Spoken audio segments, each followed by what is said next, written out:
जरा विचार करिएगा कि ये कितने भाग्य की प्रबलता है। आप और हम जरूर पूर्व के कोई पुण्य आपने और हमने किए होंगे, जो माँ पीताम्बरा की गोद में बैठकर शिव महापुराण की कथा श्रवण करने का सौभाग्य मिला है। और वो भी अधिक मास का महीना और श्रावण का अधिक मास। तेरी कृपा बिना न हिले एक भी अणु, लेते हैं श्वास तेरी कृपा से तनो तनो। हे गंगाधार मुक्ति द्वार ओमकार तू, बोले ओमकार तू, आयो शरण तिहारी शंभु तार तार तू। बाबा देवादिदेव महादेव की करुणा कृपा उदारता दया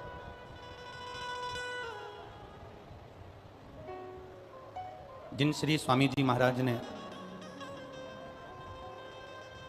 दतिया की इस पावन धरा पर, उधर भी पब्लिक को आवाज नहीं जा रही है, थोड़ा सा आवाज बढ़ाइए सभी जगह की। माँ पीताम्बरा की इस पुण्यमय पावनमय धरा पर, दतिया की इस वीरभूमि पर श्री स्वामी जी महाराज ने आकर जो तप साधना करी, और उस तप साधना का जो वनखंडेश्वर महादेव जो मां पीताम्बरा की पीठ पर विराजमान है, ऐसी पवित्र भूमि पर वनखंडेश्वर महादेव की इस आनंदमय रसमय भूमि पर जब श्री स्वामी जी महाराज ने तप साधना करी, और उस तप साधना का बल, उस तप साधना का जो पुण्य है, बल है,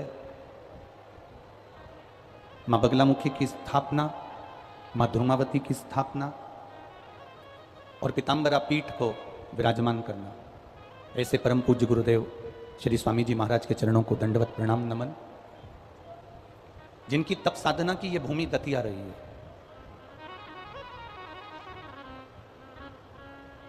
ऐसी तप साधना संत साधु सन्यासी तपस्वी साधक उपासक जब करते हैं, तो उस तप साधना का जो बल प्राप्त होता है, उस तप साधना का जो पुण्य प्राप्त होता है, उस स्थान का जो मूल तत्व प्राप्त होता है, उसी से जनमानस का कल्याण हो जाता है, उसी से संपूर्ण जनमानस का उद्धार हो जाता है। जो ये पार्थेश्वर शिवलिंग का जो निर्माण चल रहा है, प्रतिदिन लाखों शिवलिंग का निर्माण करते करते करोड़ों शिवलिंग के निर्माण तक आप और हम पहुंचेंगे। पार्थेश्वर शिवलिंग के निर्माण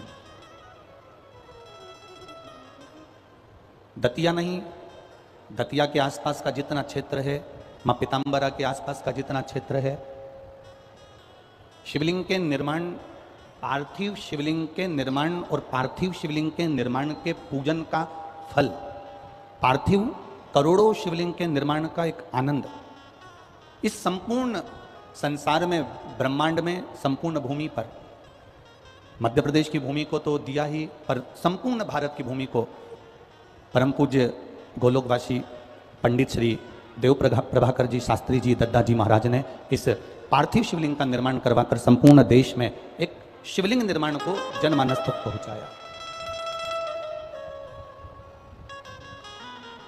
दद्दा जी, अगर उनके लिए कभी कहने का मौका मिले तो मैं तो इतना ही कहूंगा कि शिव को देख लो और शंकर के दूसरे रूप को देख लो तो श्री दद्दा जी महाराज जी थे।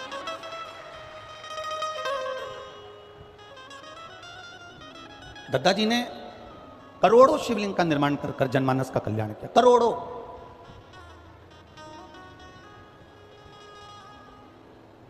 जिनका जीवन, जिनका मनुष्य देह, जिनका मानव शरीर केवल भगवान की, शंकर के गुणगान के लिए ही हुआ था।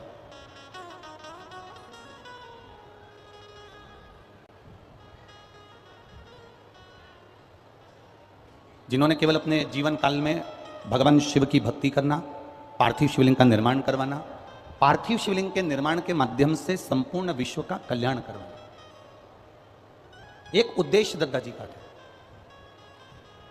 और उसी क्रम को आगे बढ़ाते हुए डॉक्टर श्री नरोत्तम मिश्रा जी, गृह मंत्री मध्य प्रदेश शासन से, और उनकी ये समिति और ये दतिया की माँ पीताम्बरा की पूरी भूमि जो श्री दद्दा जी महाराज के बताए हुए मार्ग पर चल रहे हैं और पार्थिव शिवलिंग का निर्माण करोड़ों की मात्रा में कर उसका पूजन कर रहे हैं। ये हमारे भगवान देवादिदेव महादेव की एक अविरल भक्ति का एक स्वरूप है। अब जितने भी भक्त यहाँ कथा श्रवण करने के लिए आए हैं, जितने भी उपासक यहाँ कथा सुनने के लिए आए हैं, वो अपने हृदय में एक बात का स्मरण कर कर बैठना कि अधिक मास बढ़ता चले जा रहा है, अधिक मास के विराम की ओर अपन बढ़ते चले जा रहे हैं, और उस बीच में ये शिव महापुराण की कथा माँ पीताम्बरा की गोद में हो, माँ जगतजननी की गोद में हो, तो ये समझ लेना कि संपूर्ण देशवासियों का जरूर कुछ ना कुछ कल्याण होने वाला होगा, जो धूमावती की भूमि से शिव महापुराण की कथा को श्रवण करने का सौभाग्य प्राप्त हुआ है। जितने श्रोता भाई बहन आस्था चैनल पर सुन रहे हैं, फेसबुक यूट्यूब पर सुन रहे हैं, जितने इस पंडाल में बैठकर कथा सुन रहे हैं, आप अपना चित्त, अपना मन, अपनी बुद्धि को एकाग्रित कर कर ये विचार कर कर कथा सुनना कि माई की गोद में बैठकर कथा सुन रहे।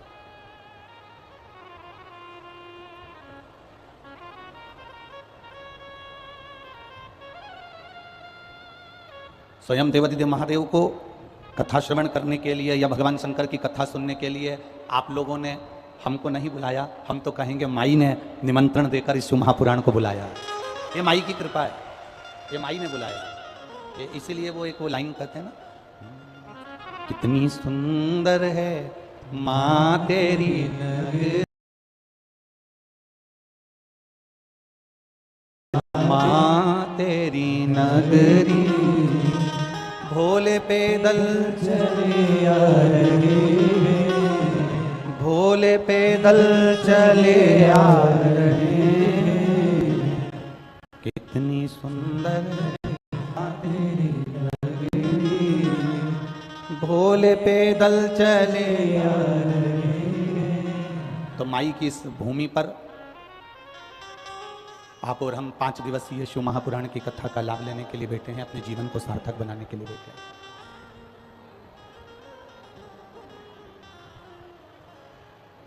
शिव महापुराण के अंदर एक बात आती है जिसमें वर्णन आता है भगवान शंकर के त्रिपुरारी नाम का। भगवान शिव के त्रिपुरारी नाम का वर्णन। अब पार्थिव शिवलिंग का वर्णन करते हुए अगर हम उसको श्रवण करें और अपने जीवन में उतारें, तो एक बात अपनी जिंदगी की उतार कर रखना कि पार्थिव शिवलिंग का निर्माण केवल कलिकाल में नहीं,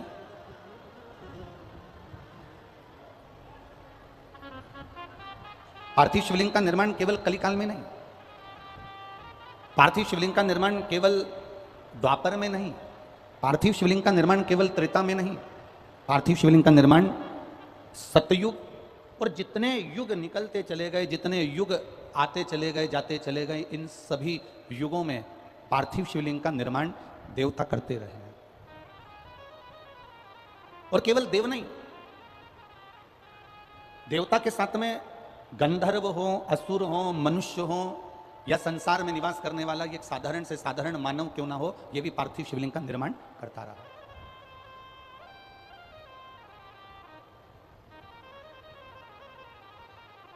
एक बड़ा सुंदर संवाद हमारे यहाँ पार्थिव शिवलिंग का त्रेता का आता है कि भगवान देवादिदेव महादेव के पूजन के लिए भगवान राम जी महाराज ने समुद्र के तट पर बैठकर एक बालू रेत का शिवलिंग का निर्माण किया, और बालू रेत के शिवलिंग का निर्माण करा और उसका जो पूजन का क्रम प्रारंभ किया, ये मेरे राम जी ने संपूर्ण ब्रह्मांडवासियों को, संपूर्ण देशवासियों को, संपूर्ण सनातनियों को एक मार्ग प्रशस्त कर दिया कि पार्थिव शिवलिंग का निर्माण कर कर जब मेरे राम जी महाराज समुद्र को पार कर सकते हैं, तो मेरे राम जी कहते हैं कि पार्थिव शिवलिंग का निर्माण कर कर इस भव सागर से भी पार हुआ जा सकता है, संसार सागर से भी पार उतरा।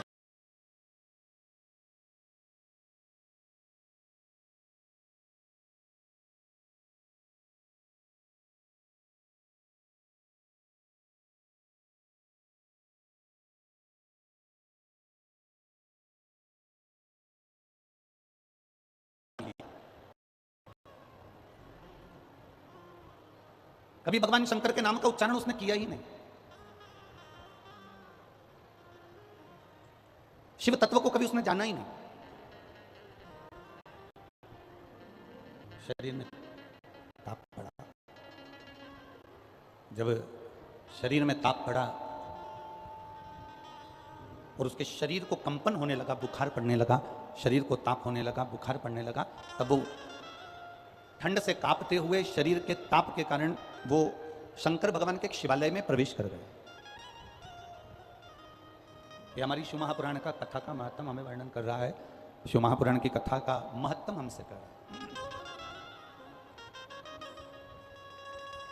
शिवालय में प्रवेश कर गया। अब शरीर कांप रहा है, शरीर में तपन हो रही है, और शंकर जी के मंदिर में बैठा हुए कोई विद्वान ब्राह्मण, कोई एक विद्वान भूदेव, एक ब्राह्मण बैठकर शिव महापुराण की कथा का वाचन कर रहा था। अब इसके शरीर में तो ताप पड़ा, इसके शरीर में तो कष्ट पड़ा, इसके शरीर में तो कष्ट हो रहा है, और ये शिव जी के मंदिर में जाकर बैठ गया। और भगवान शंकर के मंदिर में जब भगवान शिव का जय घोष हो रहा है, शिव महापुराण की कथा का वाचन हो रहा है, ब्राह्मण देवता बार बार आवाज लगाकर कर रहे हैं हर हर महादेव। जब ब्राह्मण बार बार हर हर महादेव कर रहे हैं, बार बार उच्चारण कर रहे हैं, बार बार कर रहे हैं, तो इसको कष्ट हो रहा है। अभी इससे पहले जो छत्तीसगढ़ की कथा थी उसमें हमने वर्णन किया था। छत्तीसगढ़ की कथा में आपको कहा था कि शरीर में ताप बढ़ता है तो भोजन छूट जाता है, शरीर में कष्ट बढ़ता है तो भोजन छूट जाता है, और जब हमारे घर में, हमारे अंदर पाप बढ़ता है तो भगवान का भजन छूट जाता है। कि भगवान के भजन में हमारा मन नहीं लगता, भगवान की भक्ति में हमारा मन नहीं लगता, भगवान के स्मरण में हमारा मन नहीं लगता। आप रोज मंदिर जा रहे हैं, रोज शिवालय जा रहे हैं, रोज भगवान के मंदिर पहुंच रहे हैं, रोज भगवान की भक्ति में पहुंच रहे हैं, रोज देवादिदेव महादेव को एक लोटा जल समर्पित करने के लिए पहुंच रहे हैं, और जिस दिन हफ्ते में, 2 हफ्ते में, महीने में, 15 दिन में, जिस दिन 2, 4, 15 दिन में आप मंदिर ना जा पाए, किसी कारणवश आप मंदिर ना पहुंच पाए, शिव जी को एक लोटा जल ना चढ़ा पाए, भगवान शंकर का गुणगान ना कर पाए, जिस दिन आप भगवान की भक्ति में डूब ना पाए, उस दिन अपने आप में एक बैठकर विचार करना कि मैंने ऐसा कौन सा कर्म कर दिया कि आज मैं देवादिदेव महादेव का दर्शन नहीं कर पा रही हूं। मैंने कौन सा कर्म कर दिया जो मैं महादेव की कथा में नहीं पहुंच पा रही हूं। मैंने कौन सा कर्म कर दिया जो मैं भगवान शंकर का गुणगान नहीं कर पा रही हूं। मैंने कौन सा कर्म कर दिया जो मैं शिव तत्व को प्राप्त नहीं कर पा रही हूं। जब शरीर में ताप बढ़ता है, शरीर में कष्ट बढ़ता है, शरीर में रोग बढ़ता है, तो हमारा भोजन छूट जाता है, और जब घर में, परिवार में, हमारे अंदर जब पाप बढ़ने लगता है तो भगवान का दरवाजा छूट जाता है, भगवान का द्वार छूट जाता है। ये हमारे पाप की वृद्धि जब होती है, पाप जब बढ़ता है, तो हमको लगता है कि हमारा भजन छूट गया, हमारा स्मरण छूट गया, हमारी भक्ति छूट गई, हमारा मंत्र जाप छूट गया, हमारा नाम जाप छूट गया। जितने आयो कथा में, और जितने आस्था चैनल पर सुन रहे हो, जितने पंडालों में, ये जितने पंडाल लगे हुए हैं, आप जितने पंडालों में भरे हुए बैठे हो, जितने आप कथा के पंडाल में बैठे हो, एक अनुभव करिएगा अपनी जिंदगी का, एक स्मरण करिएगा अपनी जिंदगी का।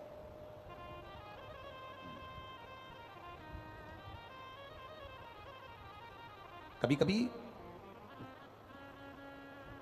बहुत बड़ा एक्सीडेंट हो जाता है, और इस एक्सीडेंट में भी अगर आप बच गए, कभी कभी बहुत बड़ी बीमारी आ जाती है और उस बीमारी में भी आप संभल गए, कभी कभी बहुत बड़ा तकलीफ आ गई और उस तकलीफ से भी अगर आप निकल गए, तो आप ये अनुभव करिएगा कि ये आपने जो पूर्व में देवादिदेव महादेव को एक लोटा जल चढ़ाया है, जो भगवान शंकर का गुणगान किया है, जो पार्थिव शिवलिंग का निर्माण किया है, जो भगवान की तुमने आराधना करी है, ये उसका फल है जिसके कारण आज हम सुरक्षित बैठे हो। ये अनुभव अपने भीतर करिएगा कि ये उसकी कृपा से। अकाल मृत्यु वो मरे जो काम करे चंडाल का, और काल उसका क्या बिगाड़े जो भक्त हो महा। उसका काल बिगाड़ेगा।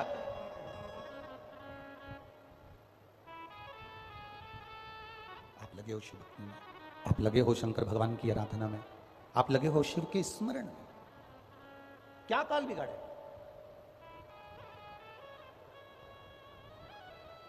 शिव कथा कह रही है, भगवान शंकर का संवाद कर रहा है। मृत्यु प्राप्त कर लेना एक सरल विषय है, पर भजन कर कर, मंत्र जाप कर कर, भगवान की भक्ति को धारण कर कर अपने प्राणों को त्याग देना और मोक्ष पा लेना, यह एक अलग विषय है। ये एक अलग विषय है। मोक्ष पाने के लिए मरना जरूरी नहीं है। अगर कोई आपसे कहे कि भैया मोक्ष चाहिए तो मरना पड़ेगा, ना ना ना ना, मोक्ष पाने के लिए मरना जरूरी नहीं है। मोक्ष पाने का सबसे सुंदर तरीका है अपने आप को समझना। हम जो जिंदगी जी रहे हैं, हम जो भगवान की भक्ति में रमे हुए हैं, हम जो भजन में रमे हुए हैं, हम जो मंत्र साधना में रमे हुए हैं, हम जो मां की सेवा में रमे हुए हैं, हम जो महादेव की सेवा में रमे हुए हैं, हम जो परमात्मा की सेवा में रमे हुए हैं, मोक्ष के लिए मरना जरूरी नहीं है। मोक्ष के लिए अपनी उस चलती हुई जिंदगी में, अपने जीवन में अपने आप को जान लेना हमारा मोक्ष प्राप्ति का साधन बन सकता है। अपने आप को पहचान लेना।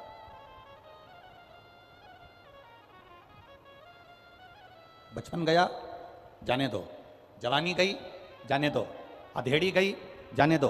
पर जो बचा हुआ है हमारा बुढ़ापा, किसी की जवानी बची है, किसी की अधेड़ी बची है, किसी का बचपन बचा है, किसी का बुढ़ापा बचा है, हमें उसको साधना है।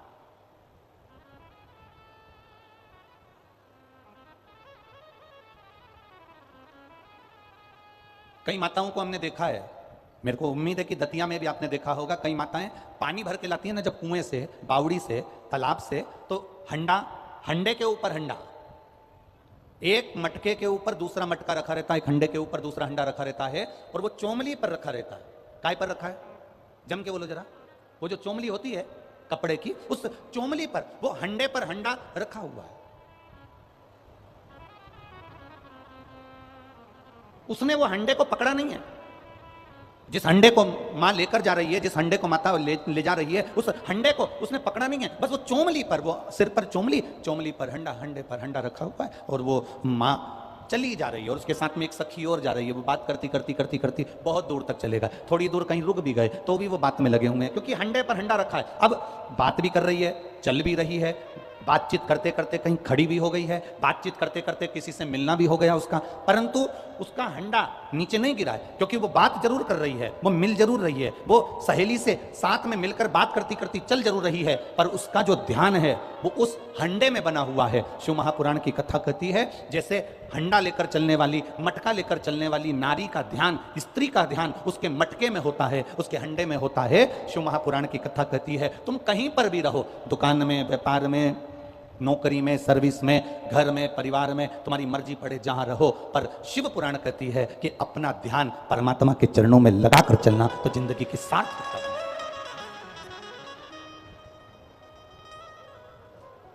हम अपने ध्यान को रमाकर चले, हम अपने ध्यान को लगाकर चले।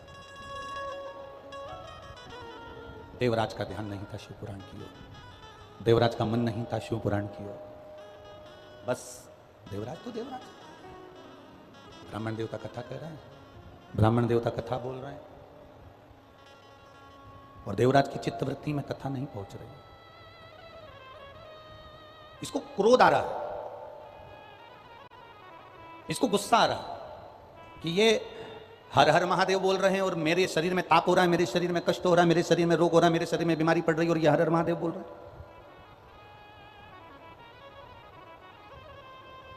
उठा देवराज, भवन से, मंदिर से बाहर निकल गया। मंदिर से बाहर, और मंदिर से बाहर जाकर बेलपत्री के वृक्ष के नीचे बस थोड़ी देर बैठा ही था। उतनी देर में देवराज के प्राण छूट गए, और देवराज को लेने के लिए देवाधिदेव महादेव नंदी को लेकर आए और देवराज को लेकर जाने लगे। तो देवराज के अंदर संशय उत्पन्न हो गया। देवराज के अंदर एक संशय उत्पन्न हुआ कि मैं पापी, मैंने पाप किया, मैंने जिंदगी में झूठ बोला, मैंने कपट करा, मैंने चोरी करी, मैंने बेईमानी करी। देवराज कह रहे हैं कि मैं पापी और मैंने ये सब गलत काम किए, उसके बाद भी मेरे प्राण छूटने पर भगवान देवादिदेव महादेव, मेरे प्राण छूटने पर मेरे शंकर भगवान मुझे लेने के लिए आए। आखिर मैंने पुण्य करा तो करा कौन सा? ऐसा पुण्य है कौन सा? वो कौन सा पुण्य है जो मैंने भूल से कर दिया? वो कौन सा पुण्य है जो मेरी जिंदगी में हो गया?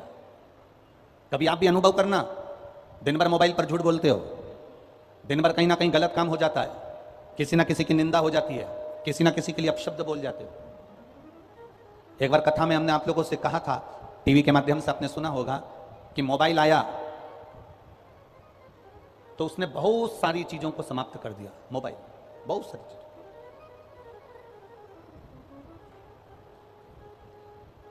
मोबाइल आया तो उसने बहुत सारी चीजों को खत्म कर दिया। मोबाइल आया, कैमरा खत्म हो गया। बोलो सही है कि गलत है? अब कैमरे का प्रयोग कोई कैमरा टांग के चलता है क्या? बस मोबाइल निकाला और कैमरे से मोबाइल से फोटो खींच लिया। मोबाइल आया, कैमरा खत्म हो गया। मोबाइल आया, MP3 खत्म। पहले लोग CD लगाते थे, कैसेट लगाते थे, फिर गाने सुनते थे। अब मोबाइल आया तो MP3 खत्म, अर्थात गाना सुनना है तो कोई को बक्से वगैरह लगाने की जरूरत नहीं पड़ती, मोबाइल पर सुन लेता। मोबाइल आया, कैमरा खत्म हो गया। मोबाइल आया, MP3 खत्म हो गई। मोबाइल आया तो कैलेंडर, जिससे लोग तारीख देखा करते थे, वो कैलेंडर भी खत्म हो गया। मोबाइल आया तो ये घड़ी भी खत्म। अब लोग टाइम देखते हैं तो मोबाइल का बटन दबा के देख लेते कितनी बज रही है। मोबाइल आया, कैमरा खत्म हो गया। मोबाइल आया, MP3 खत्म हो गई। मोबाइल आया, कैलेंडर खत्म हो गया। मोबाइल आया तो घड़ी खत्म हो गई। और मोबाइल पत्नी के हाथ में आया तो तुम खत्म।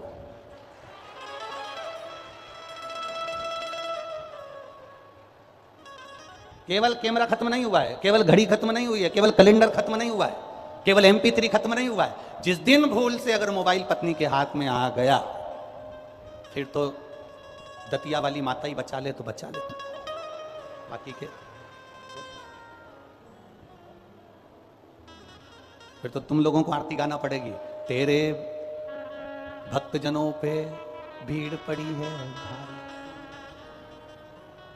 फिर तुमको आरती गाना पड़ेगा। बहुत भीड़ पड़ गई है, बहुत तकलीफ हो गई है।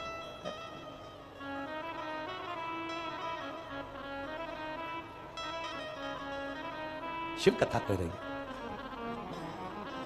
अपने पुण्य को पहचानो। ये दतिया वालों ने और दतिया के आसपास में से जो लाखों लाखों भक्त आए, आज देखा जाए तो ये तीनों चारों पंडालों को अगर मिलाया जाए तो लाखों की संख्या में आप पहले दिन पहुंचे हो। ये आपकी विरल भक्ति है, शिव तत्व की।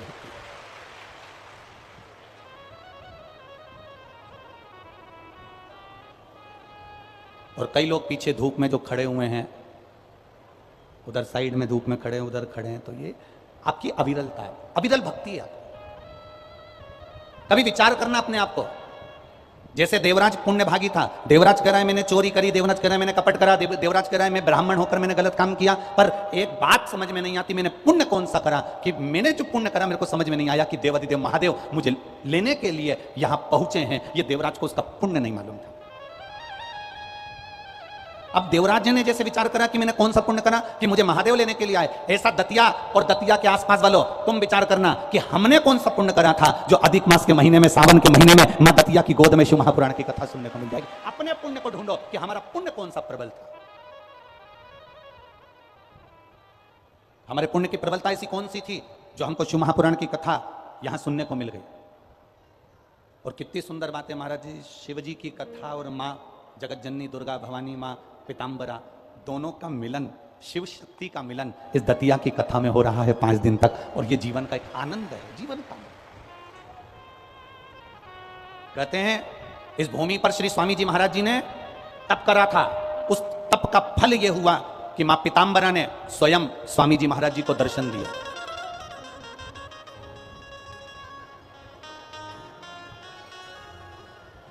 उस तप का फल यह मिला। स्वामी जी ने तप करा तो उसके तप का फल यह मिला कि मां पीताम्बरा ने आकर दर्शन दिया। मां पीताम्बरा ने दर्शन दिया। अब आप भी तो तप कर रहे हो। दोपहर में 1 बजे से 4 बजे तक कथा है और ये पंडाल 2 दिन पहले रात्रि को आप आकर देखते तो पंडाल धीरे धीरे भराना प्रारंभ हो गया था। 2 दिन पहले से लोग तब साधना में लगना प्रारंभ हो गए। अपना अपना आसन बिछाया, बैठ गए,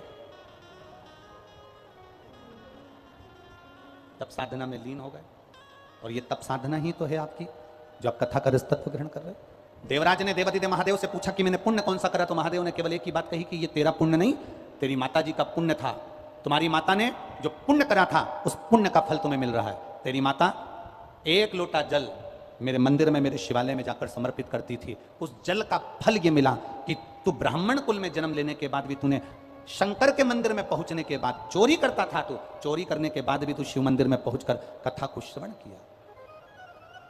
और कथा श्रवण कर कर तू भूलवश बेलपत्री के पेड़ के नीचे आकर बैठ गया और यहां तेरे प्राण छूट गए। शंकर भगवान कहते हैं बेलपत्री का जो वृक्ष है ये मेरा एक स्थान है, मेरा स्थान। आवाज नहीं आ रही है? आवाज नहीं जा रही है बाबू, जरा ध्यान रखिए। आवाज नहीं आ रही कि एलईडी नहीं चल रही? आवाज नहीं।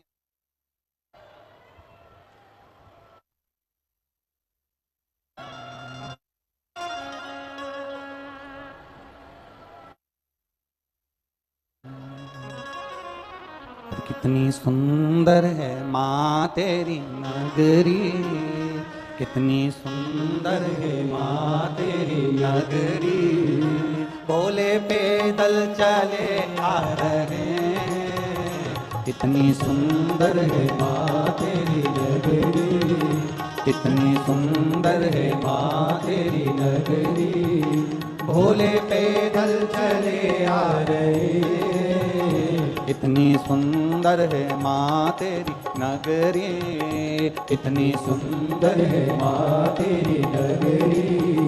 भोले पैदल चले आ रहे हैं, भोले पैदल चले आ रहे हैं, ओ भोले पैदल चले आ रहे हैं, भोले पैदल चले आ रहे हैं। ओ कितनी सुंदर है माँ तेरी नगरी, कितनी सुंदर है माँ तेरी नगरी। दोनों हाथों से ताली सेवा देते हो बड़े भाव से।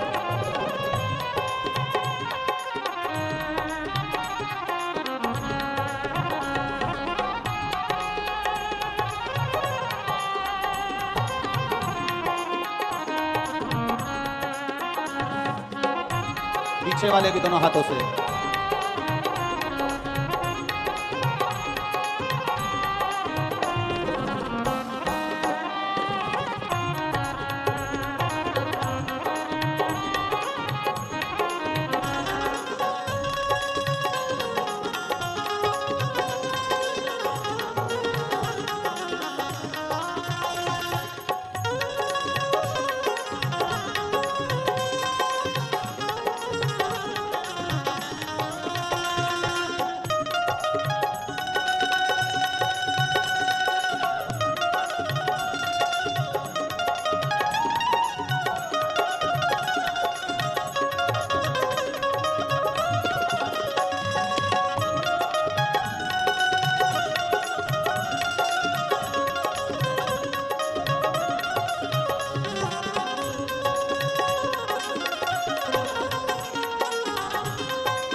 उनकी जटा में गंगा विराजे, गंगा बहाते चले आ रहे हैं।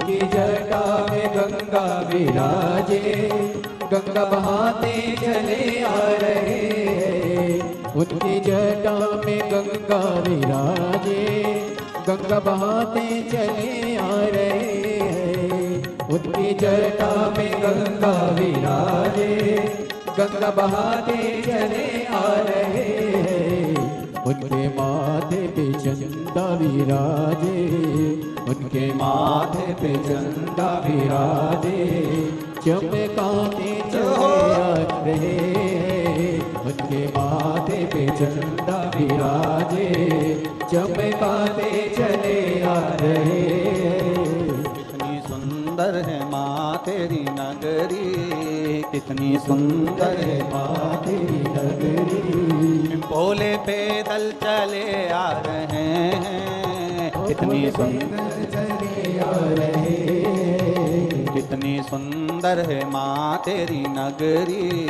कितनी सुंदर है माँ तेरी नगरी, ओ भोले पैदल चले आ रहे हैं। भोले पैदल चले आ रहे हैं। जय हो।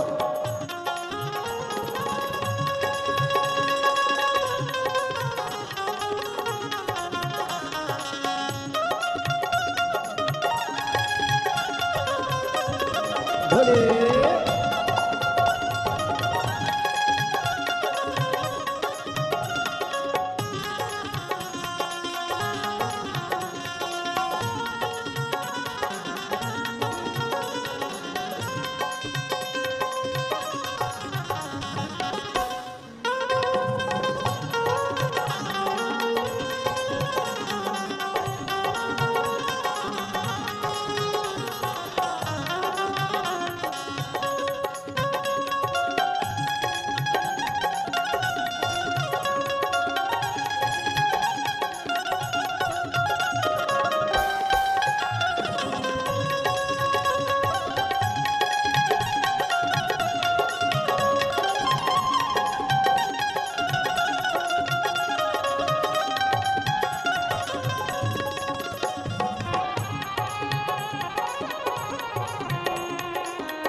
शंभू शंभो।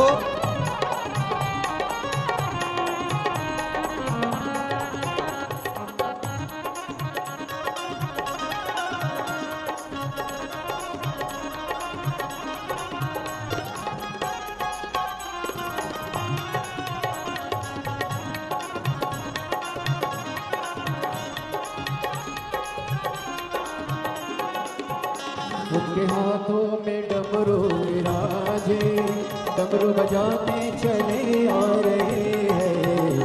उनके हाथों में डमरू विराजे, डमरू बजाते चले आ रहे हैं। उनके हाथों में डमरू विराजे, डमरू बजाते चले आ रहे हैं। उनके हाथों में डमरू विराजे, डमरू बजाते चले आ रहे हैं। उनके अंगों में बागंबर छाला, उनके अंगों में बागंबर छाला, वो पहन कर चले आ रहे हैं।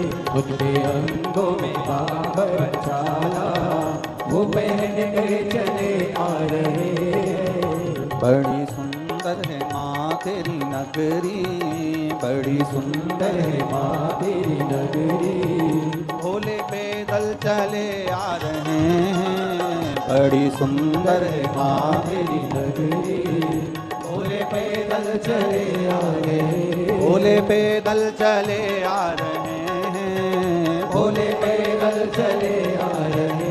भोले पैदल चले आ रहे हैं। भोले पैदल चले आ रहे। बड़ी सुंदर है माँ तेरी नगरी, बड़ी सुंदर है माँ तेरी नगरी। हार हार अपने स्थान पर बैठकर भगवान देवादिदेव महादेव से बड़े आनंद के साथ, बड़े विश्वास के साथ में बाबा देवादिदेव महादेव से अपने दिल की बात भाव से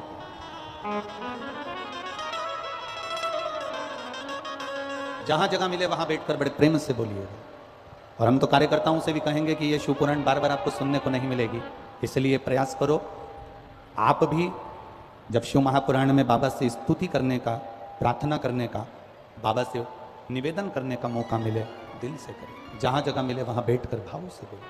जिन जिनको भाव से बोलना आता है सभी प्रेम से बोलेंगे।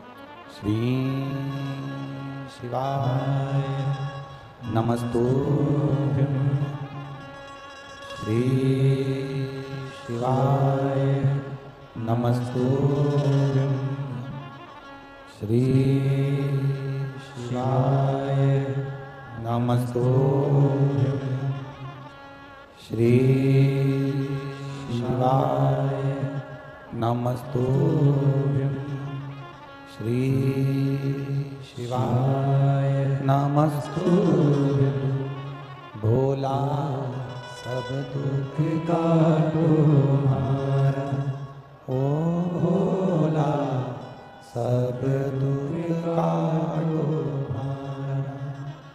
शिव शंकर जपो तेरी माला, भोले बाबा जपो तेरी माला, भोला सब दुख का तुम्हारा, ओ भोला सब दुख का तुम्हारा।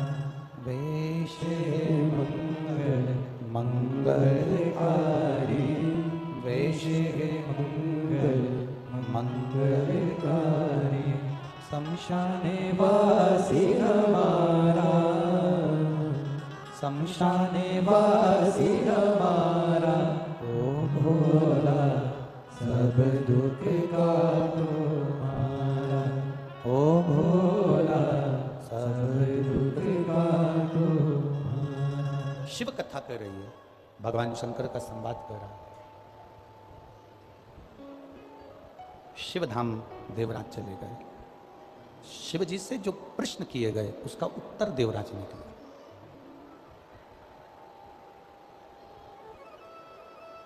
देवराज की जो माता जी थी, देवराज की जो माँ थी, उनका नियम बड़ा प्रबल था। एक नियम जब हम अपनी जिंदगी में लेकर चलते हैं तो उसका फल जरूर मिलता है। एक कोई सा भी नियम हमने अपनी जिंदगी में बना लिया कि हमको शिव जी के मंदिर जाना है, एक लोटा जल चढ़ाना है, या शंकर जी के मंदिर में जाकर झाड़ू लगाना है, पोछा लगाना है, या सेवा करना है, उसका फल जरूर मिलता है। एक पत्र आया है, उस पत्र में उन्होंने वर्णन किया,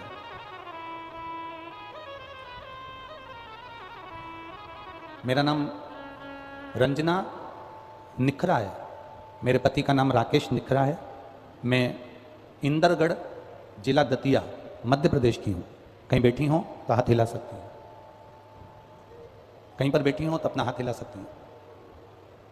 मेरा नाम रंजना निखरा है, मेरे पति का नाम राकेश निखरा है, मैं इंदरगढ़ जिला दतिया मध्य प्रदेश की हूँ। आप ही हैं? दोनों हाथ ऐसे हिला दो एक बार। एक लोटे जड़ और शंकर भगवान के मंदिर में झाड़ू लगाने का क्या फल होता है गुरुदेव? मैं वंदन करती हूँ। मेरा बड़ा बेटा 22 वर्ष का है और छोटा बेटा 20 वर्ष का है। बड़े बेटे का नाम देव निखरा है और छोटे बेटे का नाम शिव निखरा है। मेरे दोनों बेटे 22 वर्ष का और 20 वर्ष का 2019 से सरकारी नौकरी के लिए तैयारी कर रहे थे। कई बार परीक्षा दी लेकिन सफलता नहीं मिली। सब लोग कहते थे इनकी उम्र छोटी है, अब यार क्या नौकरी के लिए अप्लाई करना, पर मेरे बच्चों ने ठान ली थी कि माँ सरकारी नौकरी करना है। मेरी बड़ी ननंद ने फोन कर कर कहा कि टीवी पर कथा आती है, तुम सुना करो। कथा सुनना प्रारंभ करी, पशुपति व्रत करना प्रारंभ करा, शिव जी को एक लोटा जल चढ़ाना प्रारंभ करा। गुरुदेव, दुनिया के लोग बहुत सारा उपाय बताते हैं, पर आपने केवल एक लोटे जल का उपाय बताया, वो हमने प्रारंभ किया। मेरे बेटे ने परीक्षा दी और मैं रोज बाबा से निवेदन कर आती थी, पशुपति व्रत करती, बाबा से कहती बाबा मेरे बच्चों की नौकरी जरूर लगा देना। और बाबा की ऐसी कृपा हुई गुरुदेव, आज मेरे दोनों बेटों की सरकारी नौकरी 13 मई 2023 को लग गई है। मेरा एक बेटा सहायक लेखा परीक्षा अधिकारी के पद पर चयनित हो गया और दूसरा बेटा पोस्ट ऑफिस में बाबा की कृपा से ऑफिसर के पद पर लग गया। मैं प्रणाम करने के लिए ये शिव, दोनों हाथ हिला दो बहन एक बार, हाँ एक बार दोनों हाथ हिला दो, बधाई आपको बहुत बहुत, हर हर महादेव। शिव तत्व इसी को कहते हैं।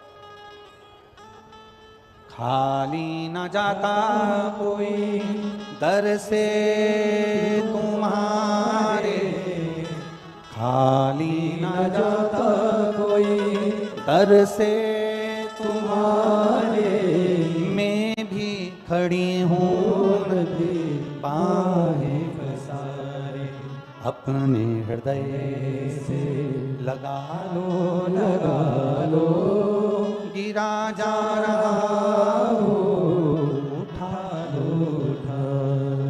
अब जितने बैठे हो दिल से अगर कथा सुनी है, 5 दिन की शिव महापुराण की कथा यदि आप पीताम्बरा माता की गोद में बैठकर दिल से सुन रहे हो, तो यह विश्वास मानकर चलना कि 3 महीने में अगला पत्र आपका व्यासपीठ पर होगा, यह निश्चित। एक नियम बनाकर, हम भी तो अपनी जिंदगी में कोई नियम बनाए। देवराज की माता जी ने नियम बनाया था शंकर जी के मंदिर में जाने का। बेटा ब्राह्मण कुल में, ब्राह्मण होने के बाद चोरी में लग गया, गलत काम में लग गया, वेश्यावृत्ति में लग गया, जुए में लग गया, गलत संगत में पड़ गया, और गलत काम में लगने के बाद उस बेटे ने अपनी जिंदगी बर्बाद कर ली। चोरी का धन लेकर शिव जी के मंदिर में चले गया, बैठा, बेलपत्री के पेड़ के नीचे बैठकर उसके प्राण चले गए और वो शिव के धाम चले गए। वो घड़ी के नियम हम बनाए, एक नियम हमारी जिंदगी में होना चाहिए। और जब नियम हमारी जिंदगी में होंगे तो यह निश्चित है कि परमात्मा की कृपा जरूर होगी। बोल बम का नारा है, इतने धीमे बोलोगे तो कल्याण तुम्हारा है। जरा दम के तो बोलो, बोल बम का नारा है। बाबा एक शहर, हम उसके सहारे क्यों नहीं जीते? हम परिवार में रहें, कुटुंब में रहें, नाते और रिश्तों में रहें, हम अपने घर में रहें। ना हमको साधु बनना, ना हमको सन्यासी बनना, ना हमको तपस्वी बनना, ना हमको कहीं गंगा जी के घाट पर जाकर बैठना। हमको परिवार में रहकर भगवान की भक्ति में रमे रहना। 24 घंटे नहीं, 24 घंटे नहीं।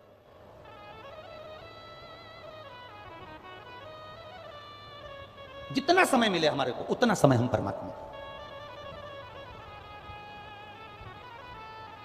एक जीजी ने हमसे कहा, गुरुजी ये बताओ कि भगवान की भक्ति कितनी देर की करना चाहिए? हमने कहा जितनी देर तुम पेंसिल से लाइन खींचो और डब्बा भरो, बस घड़ी मिला लेना कि पेंसिल से लाइन खींचने में कितनी देर लग रही है और डब्बा भरने में कितनी देर लग रही। उतनी देर भी अगर तुमने मुख से राम कह लिया, कृष्ण कह लिया, शिव कह लिया तो कल्याण हो गया। बस उतना भी कर लिया ना तो बहुत है।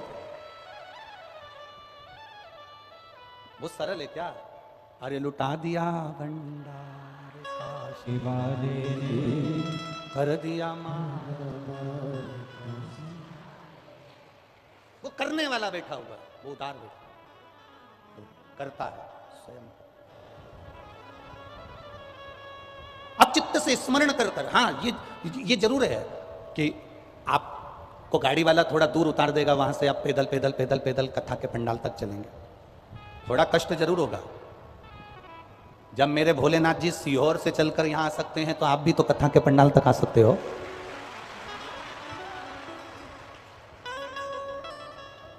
एक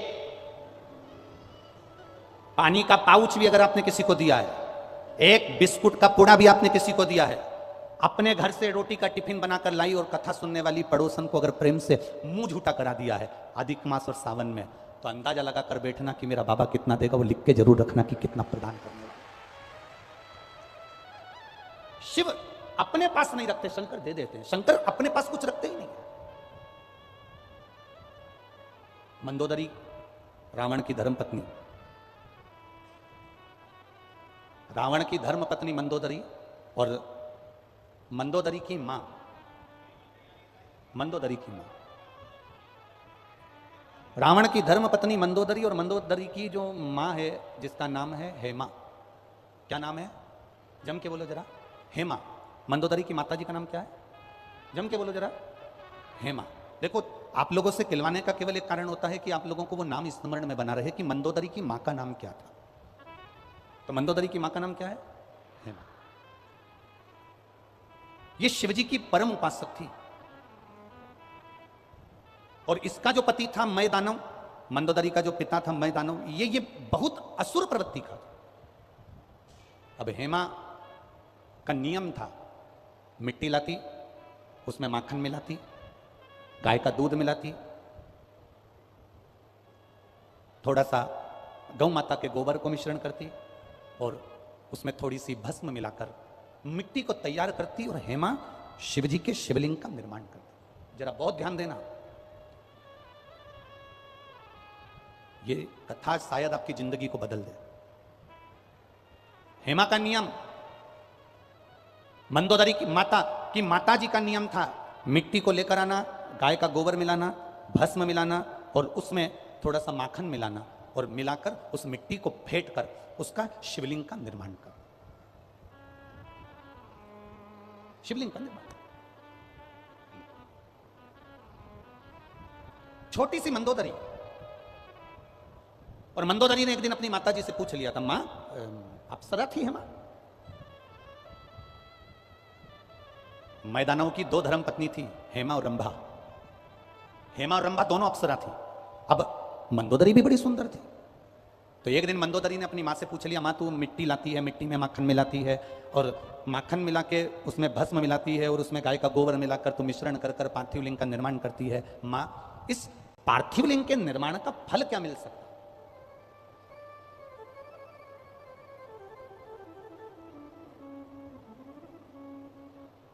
पार्थिव लिंग के निर्माण का फल क्या मिल सकता है?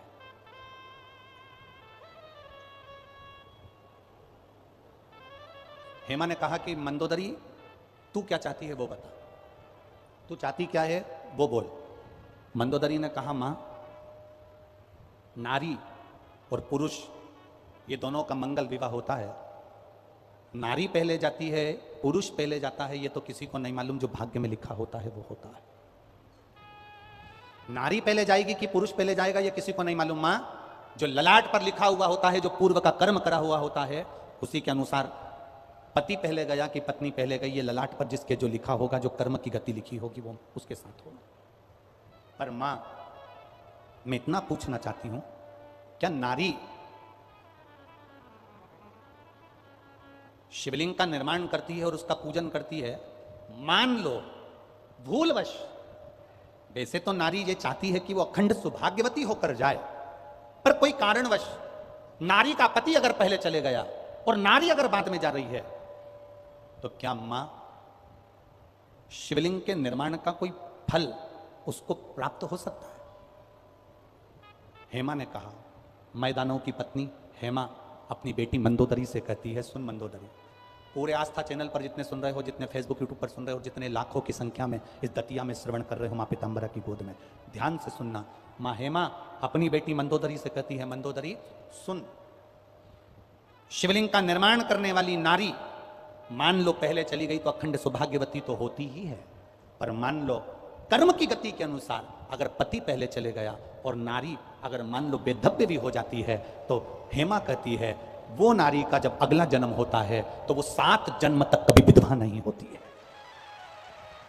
7 जन्म तक नारी वेधव्य धारण नहीं करती है। हेमा अपनी पुत्री मंदोदरी को कह रही है।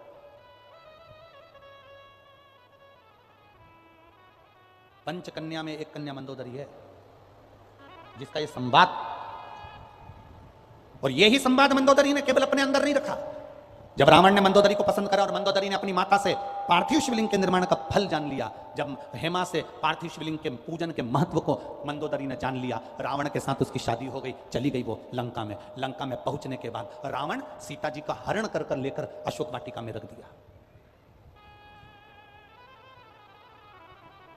अशोक वाटिका का पूरा काम त्रिजटा को दिया गया, पूरा काम त्रिजटा को। और आपको कथा में कहा था, अभी छत्तीसगढ़ की कथा में, तिल्दा नेवरा की कथा में कहा था कि पूरी दुनिया में सारी देवियों के पूजन होती है, पर त्रिजटा जैसी असुर, त्रिजटा जैसी राक्षसी की पूजन काशी में साक्षी विनायक के मंदिर में आज भी होती है। शिवजी ने त्रिजटा जैसी राक्षसी को भी अपना काशी का निवास दिया, उसकी भक्ति के कारण, उसके विश्वास के कारण।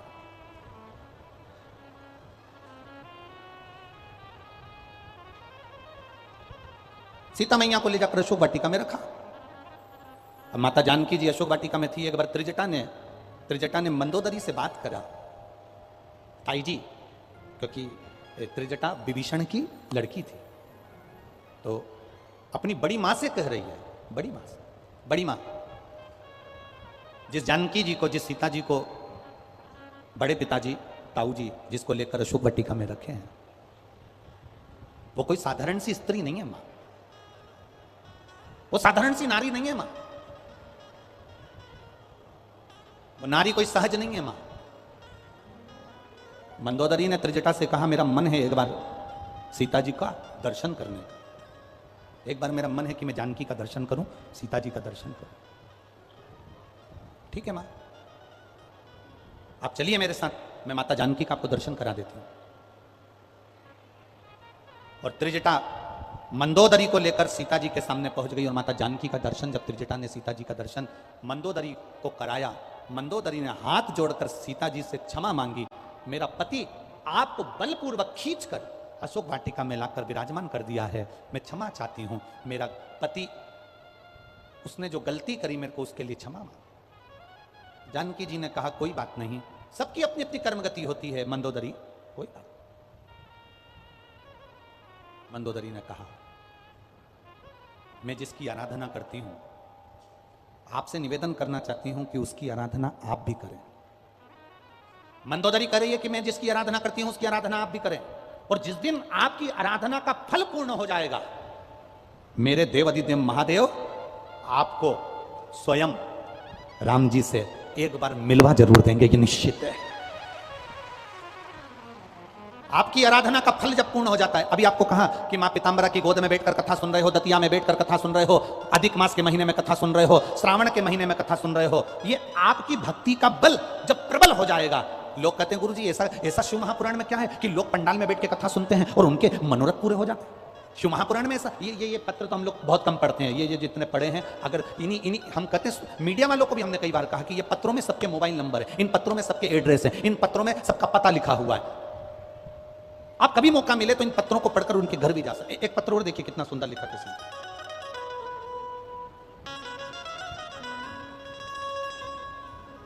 मैं वर्षा सोनी, जिला भिंड, गोहद की रहने वाली हूं। कहीं बैठी हैं? कहीं बैठी हो? आप ही हैं? दोनों हाथ हिला दो एक बार, वापिस हिलाओ हाथ एक बार। मैं वर्षा सोनी, जिला भिंड, गोहद की रहने वाली हूं। गुरुजी मैं क्या वर्णन करूं? मेरे बेटे की बैंक मैनेजर की एग्जाम में बहुत विघ्न आते थे। कभी 1 नंबर से रह जाता, कभी 2 नंबर से रह जाता, कभी 3 नंबर से रह जाता, उसका नहीं हो पाता था। बहुत परेशान थे, उसकी हिम्मत टूट गई। मेरा बेटा मुझसे कहता है मम्मी सब करा धरा रह जाता है, कोई मतलब नहीं है, अब एग्जाम नहीं दूंगा। मुझे उसका दर्द नहीं देखा गया। मैंने उससे कहा तू एक काम कर, वो सियोर वाला महाराज कहता है सारी समस्या का हल एक लोटा जल, तू एक काम कर कि शिव जी के मंदिर में जाकर जल चढ़ाना प्रारंभ कर। मेरा बेटा कहता है माँ जल चढ़ाने से कुछ होता है क्या? एक बार कर तो, और अगली बार जब एग्जाम दे तो बेलपत्री में शहद लगाकर शंकर को चढ़ाकर जरूर जाना। सियोर वाला महाराज कहता है मेहनत पूरी करना, कर्म पूरा करना, और उसके साथ में एक शहद की बेलपत्र जरूर लगाकर जाना। मैंने मेरे बेटे से कहा, एग्जाम का टाइम आया, बेटे ने दिन रात पढ़ाई करी और मैंने उसके हाथ में बेलपत्र दी, वो लगा कर गया। गुरुदेव मैं बाबा का क्या वर्णन करूं, मैंने जो आपने शहद वाला बेलपत्र का प्रयोग करा था वो करवाया। आज मेरा बेटा बैंक मैनेजर के पद पर लग गया है, इसलिए मैं बाबा को यहां प्रणाम करने के लिए। यह शिव तत्व है। एक बार हाथ हिला दीजिए, हर हर महादेव। बैठिए। शिव तत्व की प्राप्ति इसी को कहते, ओघड़ी इसी को कहते। तेरी कृपा बिना न हिले एक भी लेते श्वास तेरी कृपा से तनु तनु। बखान क्या करूं मैं राखों के ढेर का, चपटी भगोत में खजाना कुबेर का। ये दतिया वालों को, दतिया के निवासियों को, दतिया की भूमि को अगर मां पीतांबरा मिली है, दतिया की भूमि को मां ध्रुमावती मिली है, तो ये साधारण नहीं है। जो बनखंडेश्वर महादेव दतिया की भूमि पर विराजमान हैं, उनकी आराधना श्री स्वामी जी ने करी, उसका फल यहां पीतांबरा के रूप में मिला। शिव के बिना कुछ नहीं मिल सकता, शंकर के बिना कुछ नहीं है, कुछ भी नहीं। बद्रीनाथ हैं, केदारनाथ के कारण, सोमनाथ हैं तो द्वारका है, रामेश्वरम है तो जगन्नाथ है। बिना शिव के कुछ नहीं। कपिलेश्वर महादेव हैं तो तिरुपति के बालाजी हैं, एक लिंग जी हैं तो नाथ द्वारा के श्री जी बाबा हैं। बिना शिव का कुछ नहीं, बिना शिव।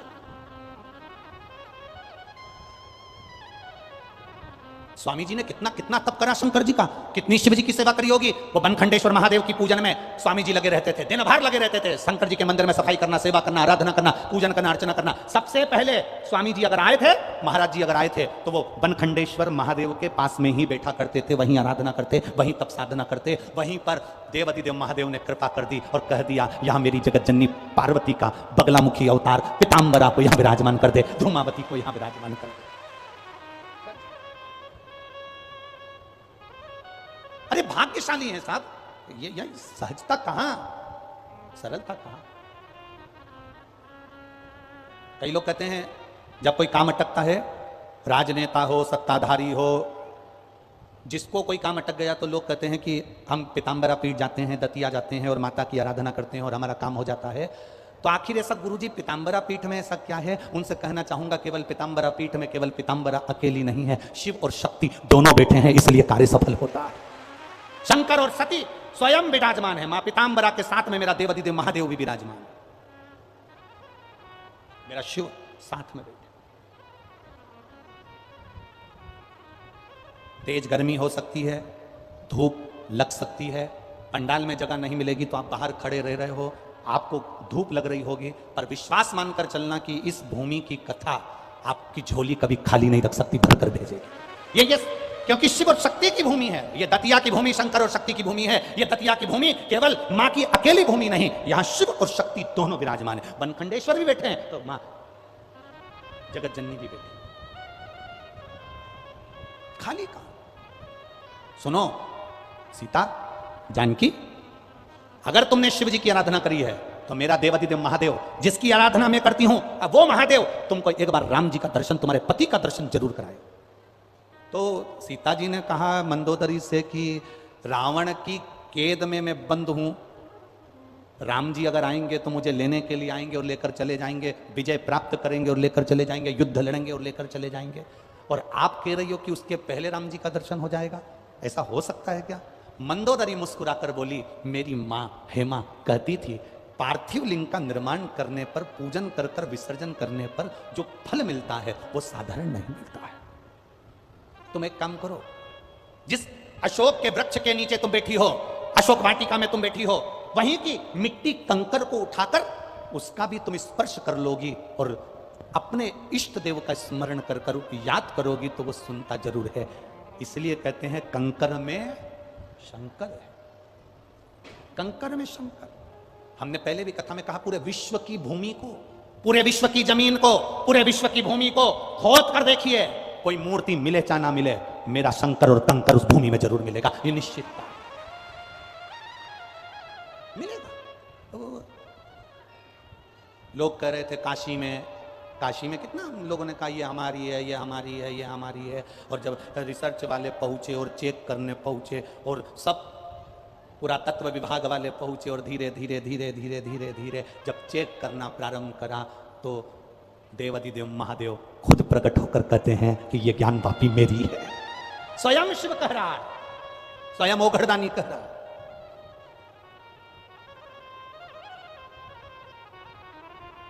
अभी आप लोगों ने फेसबुक पे एक मैसेज पढ़ा होगा, फेसबुक पर एक मैसेज आप लोगों ने पढ़ा होगा, मद्रास का एक मैसेज है। एक जज ने अपनी कुर्सी पर बैठकर एक निर्णय दे दिया कि यहां वो शिवलिंग जो था वो वहां पर लगभग 500 साल पुराना था। जज ने निर्णय दिया कि ये शिवलिंग यहां से हटा दिया जाए। एक फेसबुक पे एक मैसेज चल रहा होगा, आप लोगों ने पढ़ा होगा, जिसने पढ़ा होगा उसके स्मरण में। जज ने निर्णय दिया कुर्सी पर बैठकर कि इस शिवलिंग को हटा दिया जाए। जिस वकील के कहने पर शिवलिंग हटाया जा रहा था, वकील वहीं चक्कर खाकर गिर गया। वकील के 10 मिनट बाद जो टाइप करने वाला था असिस्टेंट, वो चक्कर खाकर गिर गया। थोड़ी देर बाद वहां खड़ा हुआ संतरी चक्कर खाकर गिर गया। जज ने तुरंत उस उत्तर को जो उसने लिखा था उसको बदल दिया कि ये शिवलिंग यहीं रहने दो, नहीं तो जज को लगा कि मैं भी चक्कर खाकर गिर जाऊंगा। शिव शिव है, ओघड़ी है शंकर। अकाल मृत्यु वो मरे जो काम करे चंडाल का, काल उसका क्या बिगाड़े जो भक्त हो महा काल का। शिव की आराधना कोई सरल है क्या, सहज है क्या?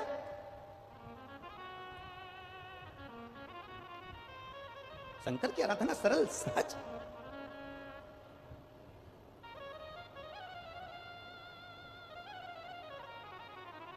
कल आशीष हमसे कह रहे थे कि गुरुजी वो अपने जो केंद्रीय गृह मंत्री जी हैं डॉक्टर नरोत्तम मिश्रा जी, इनके चेहरे पर कितना तेज है ना।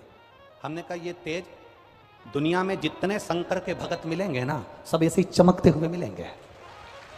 शिव के जितने भक्त होते हैं, शंकर के जितने उपासक होते हैं, शंकर की आराधना करने वाले जितने होते हैं, शिव तत्व को प्राप्त करने वाले कितने होते हैं, वो सब ऐसे।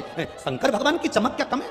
कर्पूर गौरम करुणावतारम संसार सारम, कितने सुंदर मेरे महादेव, कितने सुंदर। एक बार गणेश जी ने शंकर जी से कह दिया था, पिताजी 24 घंटे भस्म रमा के रहते हो, भस्म लपेट के रहते हो, कभी एक बार मुझे आपका असली रूप दिखा दो ना। शंकर भगवान बोले बेटा रेन दे, अब बेटा के नहीं है, मेरे को तो देखना है, तुम चलो मेरे साथ। शंकर भगवान ने खूब मना करा पर गणेश जी नहीं माने। गणेश जी नहीं माने तब बाबा भोलेनाथ जी गणेश जी को लेकर चले गए गंगा जी में। जो भोलेनाथ जी ने डुबकी लगाई और डुबकी लगाकर जैसे भोलेनाथ जी निकल कर बाहर आए, गणेश जी देखते ही उनके हजारों मुख हो गए, हजारों आंख हो गई गणेश जी की, और चक्कर खाने लगे गणेश जी महाराज, इतने सुंदर। तुरंत गणेश जी ने शंकर जी के चरण पकड़कर कहा तुम तो जैसे थे वैसे ही हो जाओ। शिव जी ने पूछा कैसे? भस्म लपेटो। अब शंकर भगवान भस्म नहीं लगा रहे, गणेश जी ने अपनी सूंड में भस्म भरकर भोलेनाथ जी पे छोड़ी, हाथ से शंकर भगवान को भस्म लगा रहे भगवान गणेश जी।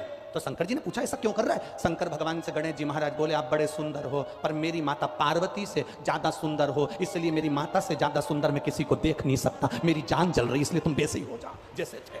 शिव जी वापिस वैसे ही हो गए, भस्म रमा। कितने सुंदर है मेरे बाबा की कोई और। लक्ष्मी जी की माता जी, भगवान विष्णु जी की सासू जी ख्याति देवी, लक्ष्मी जी को शिव जी को देने वाली थी, मना कर दिया। सारी देवियां भगवान शंकर को प्राप्त होने वाली थी, शिव जी ने मना कर दिया। ना ना ना, इतने सुंदर है, कर्पूर गौरम करुणावतारम, कितना सुंदर स्वरूप मेरे महादेव का, कितना सुंदर, कितना सुंदर।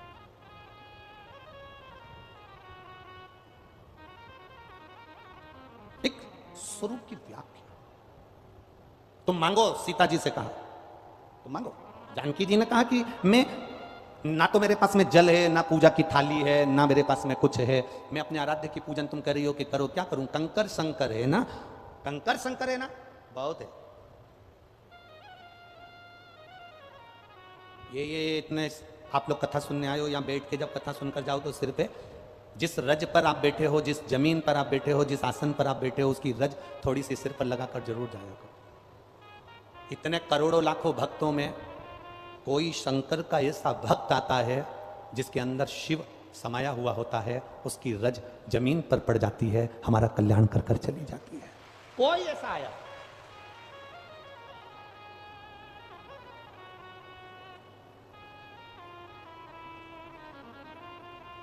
एक भक्ति का बल बढ़ जाता है।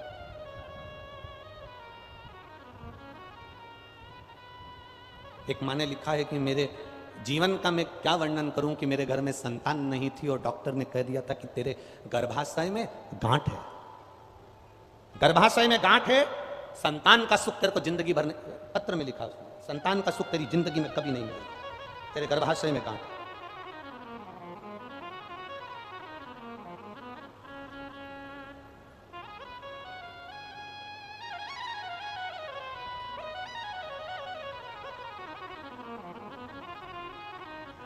शुभांगी बरसैया छतरपुर मध्य प्रदेश में कहीं बैठी हैं? शुभांगी जी बरसिया छतरपुर मध्य प्रदेश से कहीं बैठी हो तो हाथ हिला सकती हैं शुभांगी जी। अगर कहीं बैठी हो, दिख गई क्या? ऐसा हाथ हिला तो एक बार दिख जाओगी दीदी। हाँ ठीक है।